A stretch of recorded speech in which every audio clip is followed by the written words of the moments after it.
Praise lord. ప్రియమైన విశ్వాసులారా, దేవుడి యొక్క మహాకృప చేత మరొకసారి మా జీవితాన్ని మిమ్మల్ని కలుసుకుంటాకి, క్రీస్తు లేఖన భాగాన్ని ధ్యానం చేయడానికి దేవుడు నాకు ఇచ్చిన సమయం ఆయుష్ కొరకై మొదట ప్రభుకు వందనాలు చెల్లిస్తూ ప్రారంభ ప్రార్థనతో ఈ పరిచర్య ప్రారంభించుకుందాం.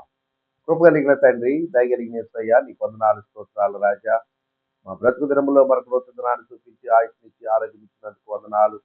ఈ దినము ప్రభా, ఈ లేఖన భాగాన్ని మా జీవితం ద్వారా మేము ప్రచురించాలని, గణపరచాలని, ఆరాధించాలని దాసులతో పాటు ఏడుగా ప్రభు ఏడంతల ఆత్మకు అభిషేకించాలి. అయ్యా, అంతర వీక్షకులు వీక్షిస్తున్నారు, అందరినీ కూడా జ్ఞాపకం చేసుకుని కృపతో బలపరిచి రక్షించండి.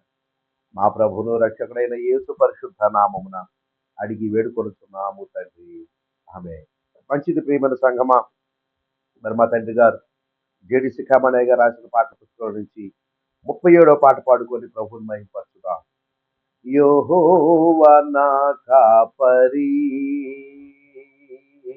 యెహోవా నా కాపరి, నాకేమి లోటు లేదు, నాకేమి భయము లేదు, నేనాయనా దాపులో నుండగా, నేనాయనా దాపులో నుండగా.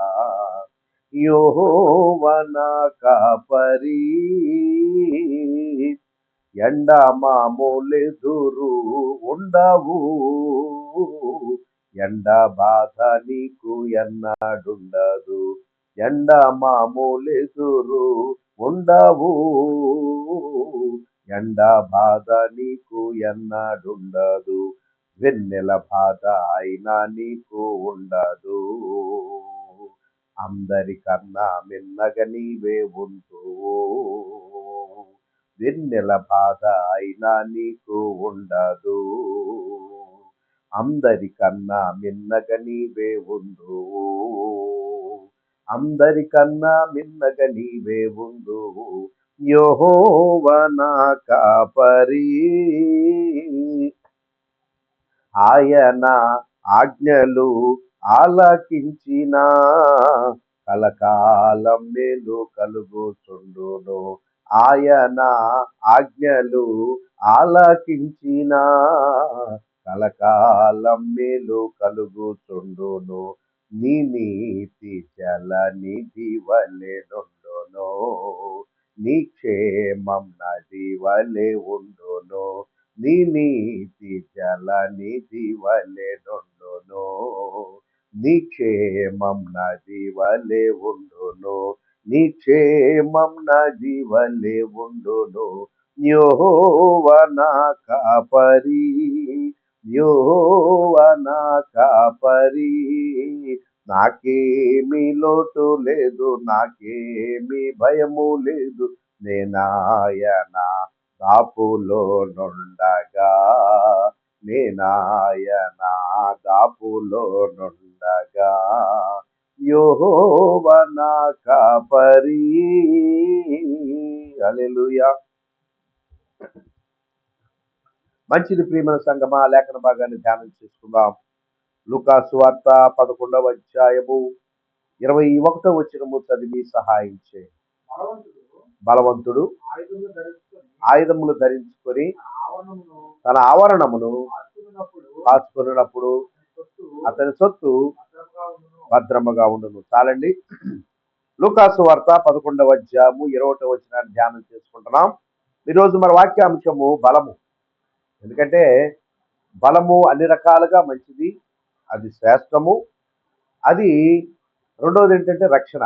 బలం అనేది శారీరకంగా బలమైనను సరే, ఆర్థికంగా బలమైనను సరే, రాజకీయంగా బలమైనను సరే, మానసికంగా బలమైనను సరే, లేకపోతే ఏ రకమైన బలమైనా సరే అది చాలా మరి విలువైనది.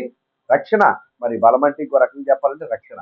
అదే ఇక్కడ అంటాడు కదా, ఒకడు బలవంతుడు ఆయుధములు ధరించుకొని తన ఆవరణమును కాచుకుంటే ఆవరణాన్ని వాడు కాపాడుకుంటాడు అని అక్కడ ఉంటుంది. నిజమే. మరి బలముంటే మరి ఆ బలము చేత తన ఆవరణ అంటే తన ఇల్లుని కాపాడుకుంటాడని అర్థం.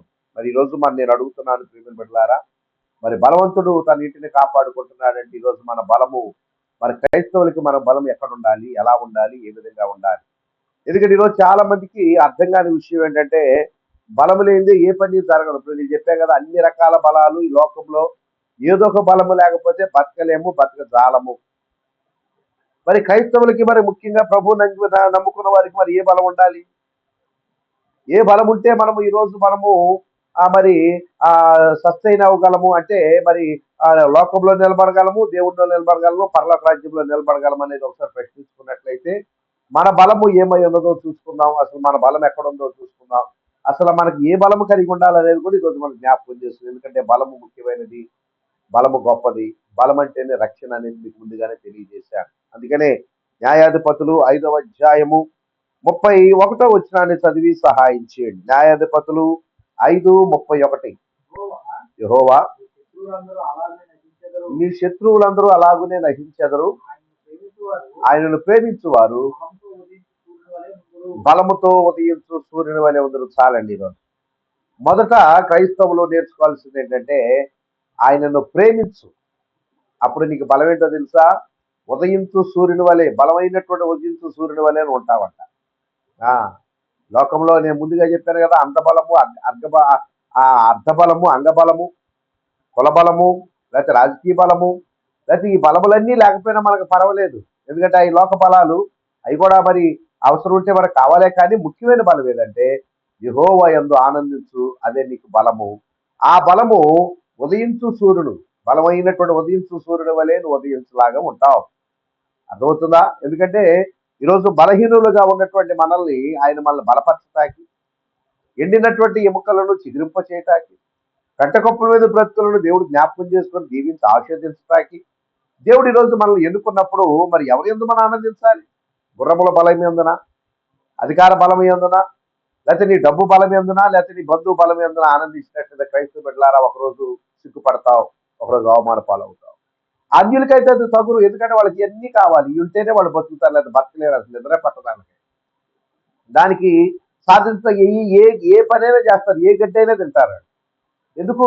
వాళ్ళకి అదే కావాలి, అదే ప్రాణప్రదము, అదే వాళ్ళ జీవితం కాదు. ఏ గడ్డైనా తింటారు, ఏ తప్పైనా చేస్తారు. అన్న లేదు, అక్క లేదు, చెల్లి లేదు, తమ్ముడు లేదు, ఏది లేదు. ప్రియమైన బిడ్డలారా గమనించండి. కానీ మనము ప్రభునందు ఆనందించు, యెహోవా యందు ఆనందమే నీకు బలము. ఆయన వాక్యంలో ఆనందించు, ఆయన పాటల్లో ఆనందించు, ఆయన సన్నిధానంలో ఆనందించు, ఆయన స్తుతించుట ఆనందించు, ఆయన ప్రార్థించుట ఆనందించు. అప్పుడు నీకు బలము కలిగి ఉంటావు. ఈ లోకంలో మరి ఏ బలం లేకపోయినా పర్లేదు. ప్రియమైన బిడ్డలారా, ఆ బలము చిక్కు చెదరదు, ఆ బలము వాడబారదు, ఆ బలము తరిగిపోదు. ఆ బలము నీ యొద్ద నుంచి ఎవడు దొంగిలించడు. ఇప్పుడు నేను చెప్పాను చూసిన పై చెప్పినటువంటి బలాలన్నీ కూడా ఒకరోజు పోతాయి, ఒకరోజు మాయమైపోతాయి, ఒకరోజు నీ దగ్గర నుంచి వెళ్ళిపోతాయి. అప్పుడు నిస్సహాయంగా నిలబడాల్సి వస్తుంది. అప్పుడు నేను ఆదరించేవాడు ఎవడు ఉండడు. భీతి, భయము అవన్నీ కూడా నేను ఆవరించిపోతాయి. ఎప్పుడైతే ఈ లోక బలాన్ని నమ్ముకున్నప్పుడు అవన్నీ కూడా నువ్వు వదిలి వెళ్ళినప్పుడు నీలో ఎక్కడ లేని భీతి, భయం వచ్చేస్తుంది. అసలు నువ్వు నిలబడలేని పరిస్థితుల్లో మిగిలిపోతావు. కానీ ఇక్కడ ఆత్మీయ గ్రంథము మనకి ఆత్మీయ స్థితిలో మనం ఉన్నవారు మనం నేర్చుకోవాల్సింది ఏంటంటే న్యాయాధిపతుల గ్రంథం ప్రకారము యెహోవా యందు ఆనందించు, అదే నీకు బలము. ఆ బలం అంట ఉదయించు సూర్యుని, బలమైనటువంటి ఉదయించు సూర్యుని వలె నువ్వు ఉంటావంట. నిజమే కదా? పొద్దున్నే ఆ ఉదయించు సూర్యుడు ఎలా ఉంటాడండి? దగదగలాడుతూ ఎంత చక్కగా, ఎంత బ్రైట్ గా, ఎంత ఆహ్లాదకరంగా, ఎంత ఆనందకరంగా ఉంటాడో అలాగే నువ్వు కూడా నీ బ్రతుకు దినంలో అలా ఉండాలనుకుంటున్నావా? ముసలితనం వచ్చినా, ఏమున్నాను ఏమి లేకపోయినా ఆ విధంగా ఉండాలనుకుంటే యెహోవా యందు ఆనందించు, ఆయన ఎంత ఆనందించు, ఆయన మాటలు ఎంత ఆనందించు, ఆయన పనులు ఎంత ఆనందించు, ఆయన ప్రతి పరిస్థితి ఎంత ఆనందించు. అప్పుడు దేవుడు నేను తప్పక జ్ఞాపకం చేసుకుంటాడు. అప్పుడు ఉదయించు సూర్యుని వలె ఉండటానికి గొప్ప అవకాశం నీకు కలుగుద్ది. ప్రేమ పెట్ట అదేవిధంగా నెహెమ్యా గ్రంథము 8వ అధ్యాయము 10వ వచనము చదివి సహాయం చేయి. అతడు వారితో ఇట్లా నేను పదండి, క్రొవ్విన మాంసమును భక్షించుడి, మధురమైన దానిని పానము చేయడి. ఇది వరకు తమ కొరకు ఏమి సిద్ధము చేసుకోరని వారికి పంతులు పంచుడి. ఎలయనగా ఈ దినము మన ప్రభువునకు ప్రతిష్ఠితమాయను, మీరు దుఃఖపడకుడి, యెహోవా యందు ఆనందించటం వలన. మళ్ళీ ఇక్కడ కూడా చూడండి, ఆయన యందు ఆనందిస్తే నీకు బలం. దుఃఖదిన పడమాకండి, ఇది దేవునికి ప్రతిష్ఠిత దినము. ప్రియమైన సంగమా, మీలో కూడా చాలా మంది దుఃఖము, బాధ, వేదన మిగిలిపోయిందా? అగమ్యగోచరంగా మిగిలిపోయావా? అర్థం కాని పరిస్థితుల్లో మిగిలిపోయావా? దారి కనపడ్డ పరిస్థితుల్లో మిగిలిపోయావా? నువ్వు ప్రతిష్ఠించబడినటువంటి దానివి, నువ్వు ప్రతిష్ఠించబడిన జనాంగం మనం, ప్రతిష్ఠించబడినటువంటి ఏర్పాటు చేయబడిన జనాంగం మనం. ఆయన యందు ఆనందించు, అదే నీకు బలం. ఆ బలమే నీకు కలకాలం ఉంటుంది, ఆ బలమే నిన్ను ఆదుకుంటుంది, ఆ బలమే నేను ఆపత్కాలంలో నిన్ను రక్షిస్తుంది. ప్రేమ పెట్టారు అక్కడ నెహెమ్యా అంటాడు, ఆయనలారా లెగట్రా, ఇది దుఃఖించే సమయం కాదు, తినండి, మంచి పానం తాగండి, మధురమైన పానం తాగండి, ఇది ఏర్పాటు చేయబడిన దినం, ఇది దేవుడు మనల్ని ప్రతిష్ఠించబడిన దినము కాబట్టి ఈ దినము మనం ఆనందిద్దాం, ఆయన యందు మనం సంతోషిద్దామని ఆయన చెప్తున్నాడు. ఆ ఆనందమే మనకు బలమని కూడా తెలియజేస్తున్నాడు. ఆమేన్, హల్లెలూయా. ఆ ఆనందమే బలం. ఎందుకంటే ఈరోజు చాలా మందికి అర్థం కానిది ఏంటంటే దేనిలోనూ ఆనందిస్తూ ఉంటారు. ఇప్పుడు నేను చెప్పాగా, పైన ఉన్నట్లన్నింటిలో ఆనందిస్తారు, సడన్ గా ఇది దూరం అయిపోతుంది, అసలు ఇది మనుషులు అవ్వరు, సడన్ గా పారిపోతాయి అవి, ఇక కోలుకోలేదు.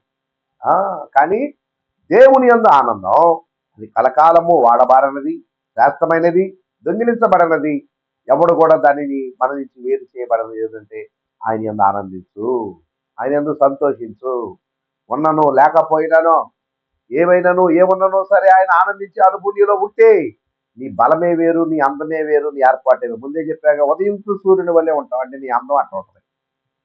నీ బలము ఇక్కడ చెప్పాడు కదా, నీ బలము ఇంకా వాడబారదు, ఎవడు దొంగిలించుడా నీ దగ్గర నుంచి ఎక్కడికి వెళ్ళదు. అంతే, చనిపోయే వరకు కూడా బలముగా ఉంటావు, తేజస్సుగా ఉంటావు, వర్ధిల్లుతూ ఉంటావు, జీవనకరంగా ఉంటావు, ఆశీర్వాదకరంగా ఉంటావు. ఈరోజు ఏం కావాలి?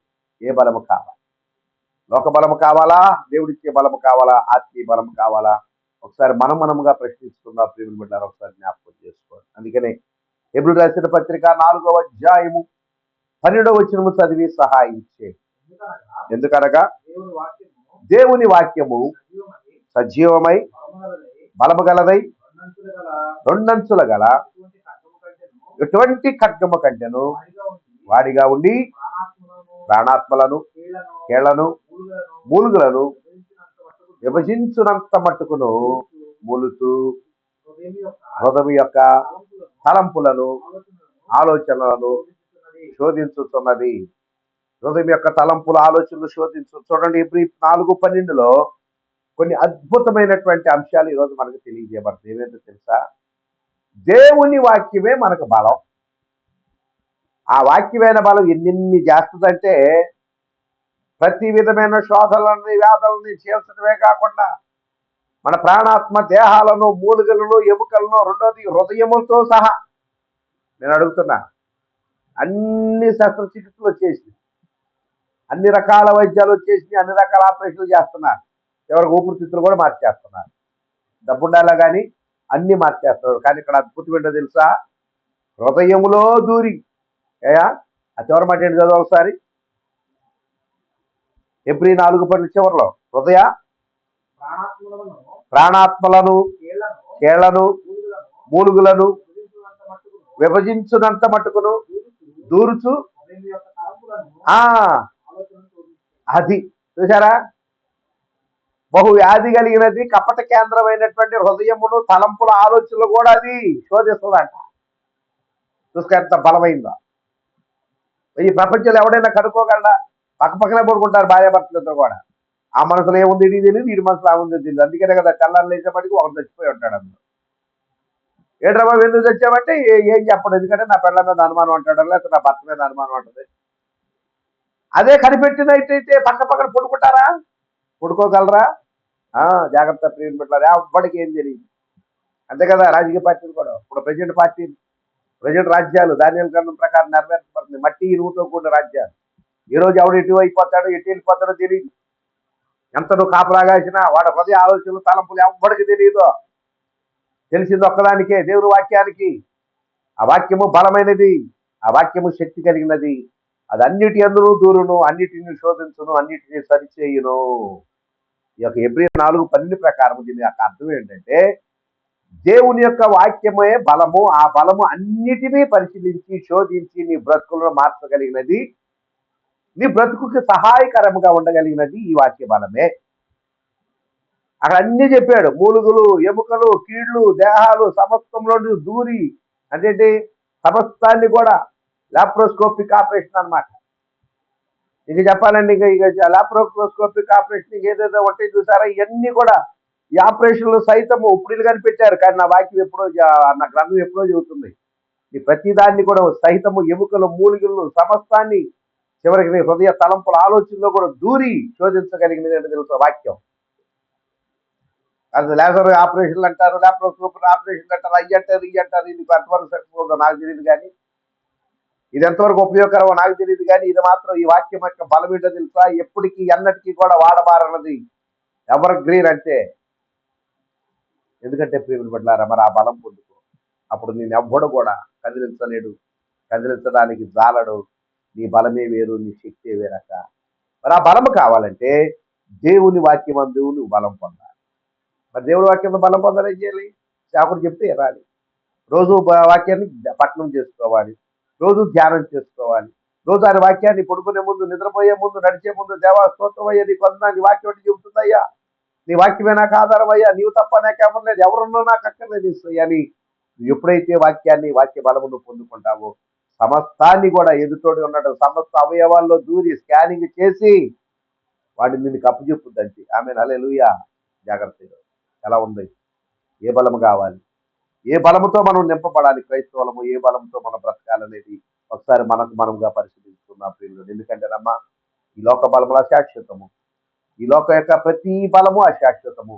అది నీకు ఎన్నటికీ అక్కడికి రాదు. ఒకరికి అక్కడికి వచ్చినా సరే కొంతకాలమే, కొంత బట్టి చివరికి అది నీ నుంచి దూరం అయిపోయిన తర్వాత నువ్వు నిస్సహాయంగా మిగిలిపోవాల్సిందే తప్ప దేవుడిచ్చే బలము, దేవుడిచ్చే వాక్యం యొక్క బలము కానీ, దేవుడి యందు ఆనందించే బలము కానీ, దేవుడి యందు సంతోషించే బలము కానీ నువ్వు పొందుకున్నట్లయితే ఆ బలమే వేరు, ఆ రూపే వేరు, ఆ ఏర్పాటే వేరు, ఆ శక్తి వేరని ఇప్పుడు దాకా నేర్చుకున్నాం. మరి అందులో చివరి మాట చూసుకున్నామా?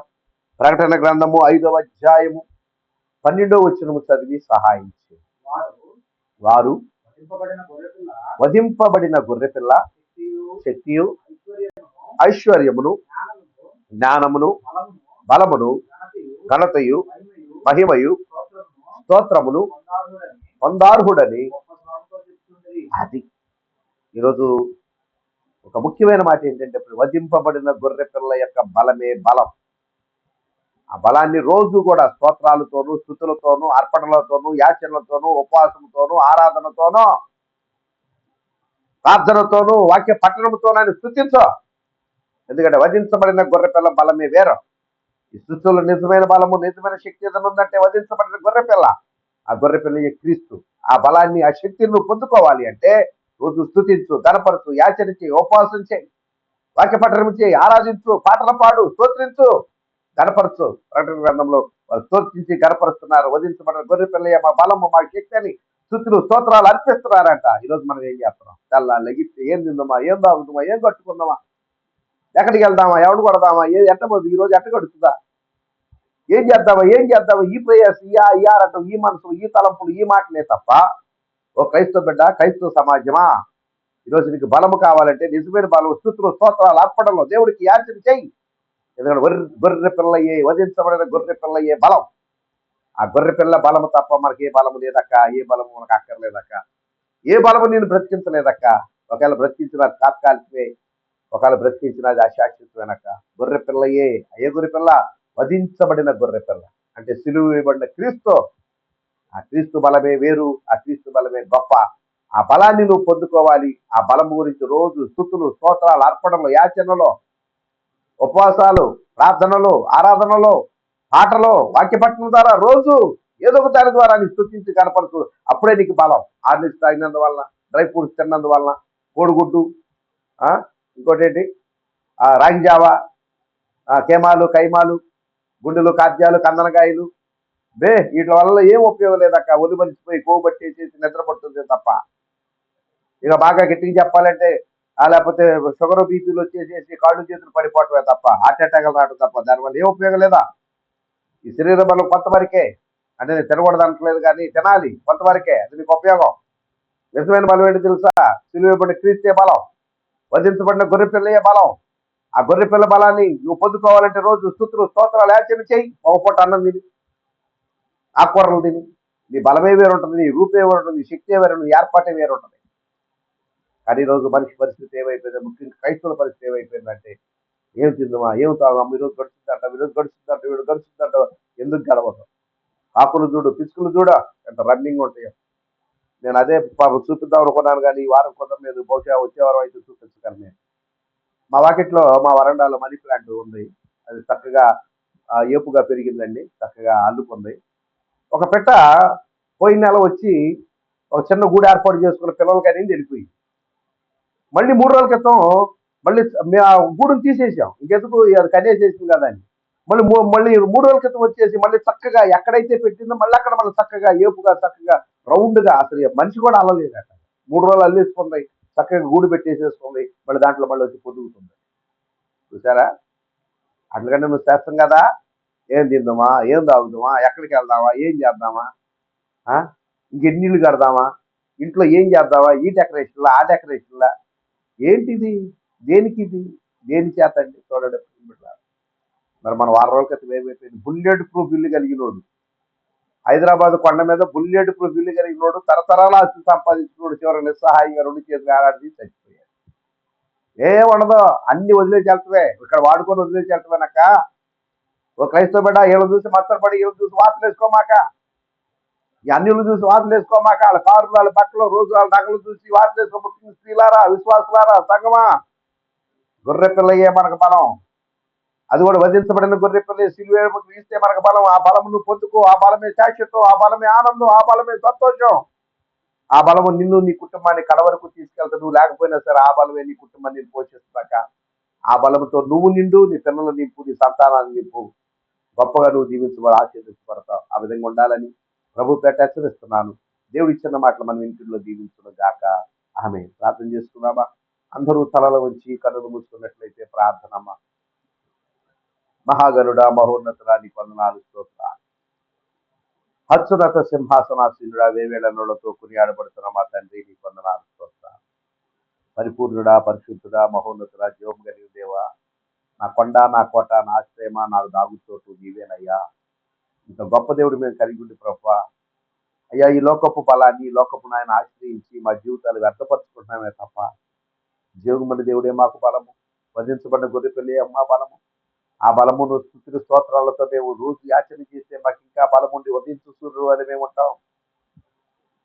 గొప్ప బలముతో, గొప్ప తేజస్సుతో మేము బ్రతుకుతామని ఆశ నాయన ఇంకా క్రైస్తవ సంఘాల్లో సన్నగిలిపోతున్నాయా.